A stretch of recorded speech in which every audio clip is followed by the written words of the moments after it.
गणित भाग 1 प्रकरण 1 दोन चलातील रेषीय समीकरणे। प्रश्न क्रमांक 1A 1 गुणाचे MCQ म्हणजे बहुपर्यायी प्रश्न। 4x + 5y = 19 या समीकरणाचा आलेख काढण्यासाठी x ची किंमत 1 असताना y ची किंमत किती असेल। असा प्रश्न सोडवताना आपले समीकरण लिहून घ्यायचं आणि x च्या जागेवर दिलेली किंमत लिहायची। x ची किंमत 1 आहे अधिक 5y बरोबर 19। 4 गुणिले 1 म्हणजे 4 अधिक 5y बरोबर 19। आपल्याला y ची किंमत काढायची आहे, त्यामुळे क्रमाक्रमाने y ला एकटा ठेवायचा आहे। त्यामुळे आधी आपण हा 4 स्थानांतरित करूया। 4 स्थानांतरित करून तो 19 मधनं वजा होईल, कारण तो इथे 5y मध्ये आपण मिळवला होता। 19 वजा 4 म्हणजे 15, 5y बरोबर 15। आता y ची किंमत काढण्यासाठी 5 स्थानांतरित करावा लागेल। तो स्थानांतरित करताना विरुद्ध क्रिया करेल। जशी इथे 4 नी मिळवलेला होता तो वजा झाला, तसा इथे हा गुणतोय, तर हा 5 येऊन इथे भागेल आणि y ची किंमत आपल्याला 3 मिळेल। सो पर्याय B हा बरोबर आहे।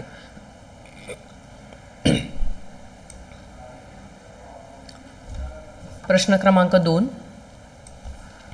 दिलेल्या दोन समीकरणांसाठी dx 26 आहे, dy -39 आहे, d 13 आहे, तर x किती।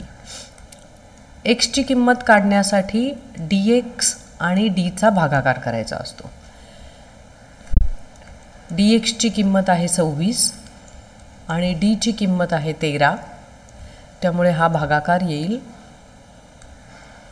2। इथे dy च्या किमतीचं आपल्याला काहीच करायचं नाहीये, कारण आपल्याला x ची किंमत काढायची आहे। जर y काढायचा असता तर dy भागिले d करावं लागलं असतं।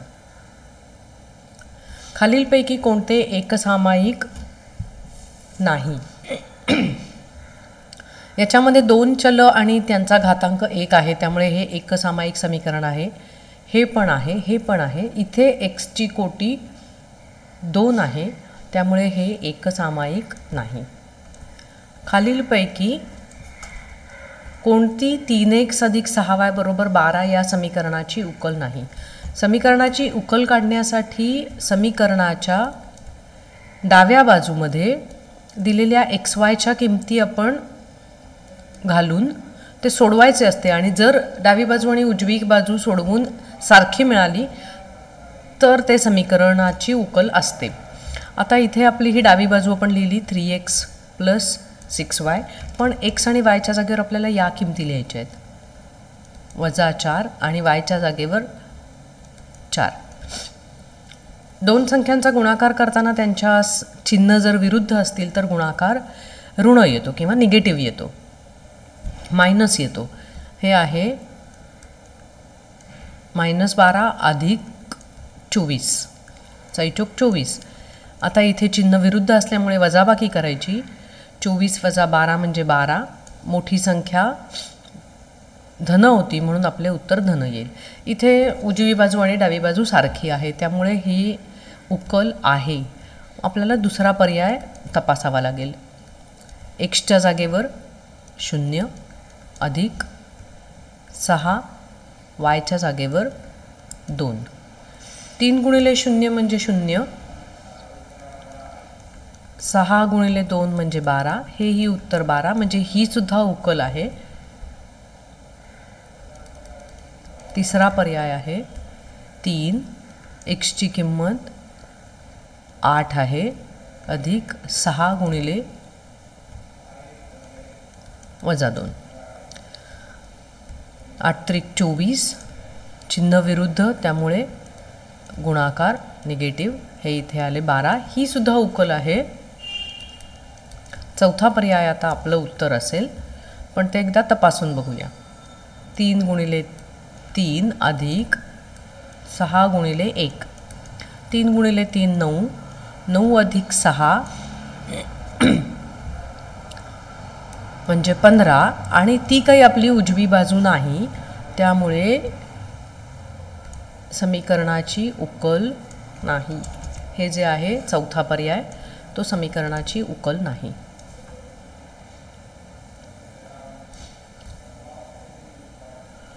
विवेचकाची किंमत काढून आपल्याला एक्सची किंमत शोधायची आहे. विवेचकाची किंमत काढताना हा गुणाकार आधी करायचा असतो 3x आणि या गुणाकारात हा गुणाकार जो उरलेल्या दोन संख्यांचा गुणाकार आहे तो पहिल्या गुणाकारातून वजा करायचा असतो बरोबर 2. मग अशी केलं तसं एक्सची किंमत काढायची. त्यासाठी बाजूच्या किमती आधी आपण स्थानांतरित करूया. तर हा 10 आधी स्थानांतरित होईल, तो इथे वजा झालेला आहे त्यामुळे तो इथे मिळवला जाईल आणि 3x बरोबर 12 येईल. आता 3 स्थानांतरित करायचा आहे, तो इथे गुणतोय त्यामुळे या बाजूला जाऊन तो भागेल आणि आपल्याला एक्सची किंमत 4 अशी मिळेल. पर्याय बी बरोबर आहे. डीची किंमत काढा. डीची किंमत काढत असताना आपल्याला एक विवेचक तयार करायचा आहे.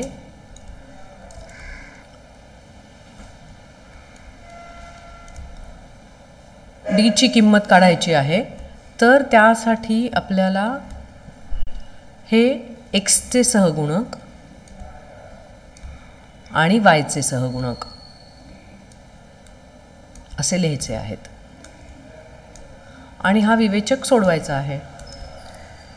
मग अशी म्हटलं त्याप्रमाणे हा तिरका गुणाकार आधी करायचा 5 चोक 20 वजा हा तिरका गुणाकार 3 दुणे 6. 20 वजा 6 म्हणजे आपलं उत्तर 14. पर्याय ए बरोबर आहे.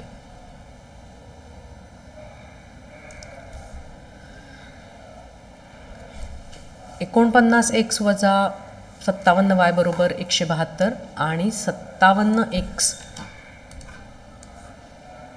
वजा 49y बरोबर 252. ही समीकरणे सोडवून आपल्याला x अधिक yची किंमत काढायची आहे. ही समीकरणे एका विशिष्ट प्रकारची समीकरणे आहेत कारण पहिल्या समीकरणामधील एक्सचा सहगुणक हा दुसऱ्या समीकरणातील वायचा आहे आणि तसंच दुसऱ्या दोन सहगुणकांच्या संदर्भात आहे. आपल्याला एक्स अधिक वाय काढायचे आहे त्यामुळे मोठ्या संख्येचं चिन्ह आपल्याला प्लस हवं आहे. मग हे करण्यासाठी आपल्याला या दोन समीकरणांची वजाबाकी करावी लागेल. वजाबाकी करत असताना या खालच्या पदांची चिन्ह बदलायची असतात. इथे चिन्ह नाही म्हणजे ते धन आहे, ते बदलून आपण ऋण करणार. हे जे चिन्ह आहे ते बदलून धन होईल आणि हे ऋण होईल.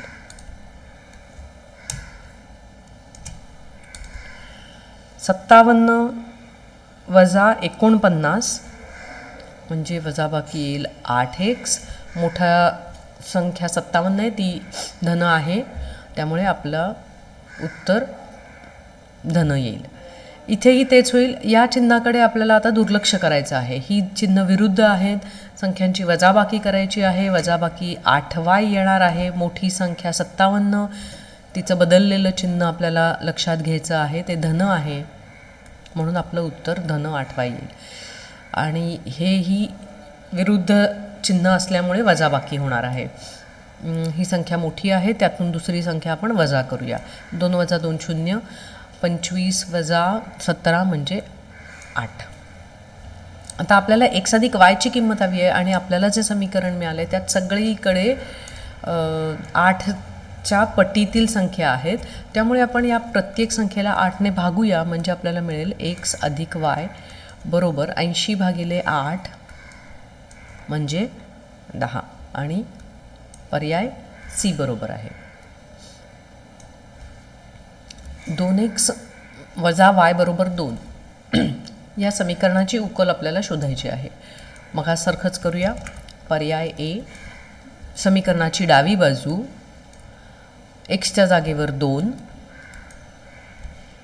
वजा वायच्या जागेवरही 2. हे सोडवल्यावरती 2 गुणिले 2 4 वजा 2 बरोबर 2 बरोबर आपल्या समीकरणाची उजवी बाजू आहे. त्यामुळे ही आपल्या समीकरणाची उकल आहे. बाकीचे पर्याय आपण याच्यामध्ये एक्स वायच्या जागेवरती या किमती ठेवून डावी बाजू सोडवली तर ती 2पेक्षा वेगळी येईल, त्यामुळे ती उकल नसेल आणि ही जे पहिला पर्याय आहे ती आपली उकल आहे. एक्स वजा वाय बरोबर 10, एक्स अधिक वाय बरोबर 70 या समीकरणाची उकल. आपल्याला अशी संख्यांची जोडी शोधायची आहे ज्यांची वजाबाकी 10 आहे आणि बेरीज 70 आहे. तर हे सगळे पर्याय आपण शोधूया. यांची वजाबाकी 40 मोठा आहे, त्यातून 30 वजा केले तर आपल्याला 10 मिळतील आणि यांची बेरीज केली तर 70 मिळेल. त्यामुळे पर्याय ए हाच बरोबर आहे. याच्यामध्ये 30 वजा 40 मोठी संख्या आपण लहान संख्येतनं वजा करतोय, त्यामुळे आपलं उत्तर ऋण येईल आणि ह्यातही तसंच ऋण येईल आणि ह्यात ही वजाबाकी 30 येईल. त्यामुळे पर्याय ए जो आहे ते आपलं उत्तर आहे.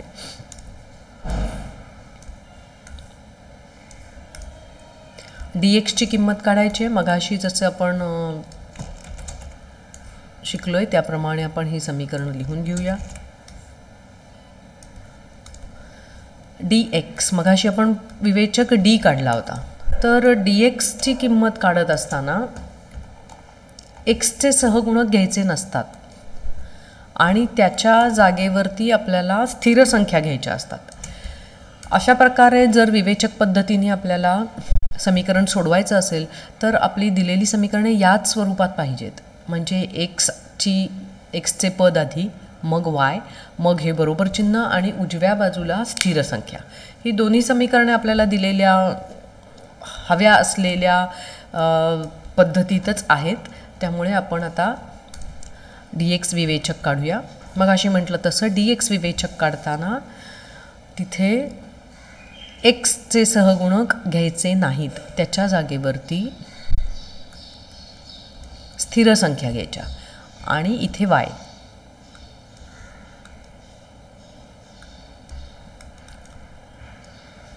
एकोणीस गुणिले वजा 3 वजा 3 गुणिले वजा 11 हे आले ऋण 57. 19 57 आणि संख्यांची चिन्ह विरुद्ध आहेत. 11 त्रिक 33, एक संख्या धन आणि दुसरी ऋण आहे. वजा 57 मायनस ऑफ मायनस म्हणजेच दोन ऋण चिन्ह लागोपाठ आली तर त्याचे धन होते. आता या दोन संख्यांची चिन्ह विरुद्ध असल्यामुळे त्यांची वजाबाकी होईल. 57 वजा 33, 7 वजा 3 म्हणजे 4 आणि 5 वजा 3 म्हणजे 2. ही मोठी संख्या ऋण असल्यामुळे आपलं उत्तरही ऋण असेल आणि ही आपली dxची किंमत आहे.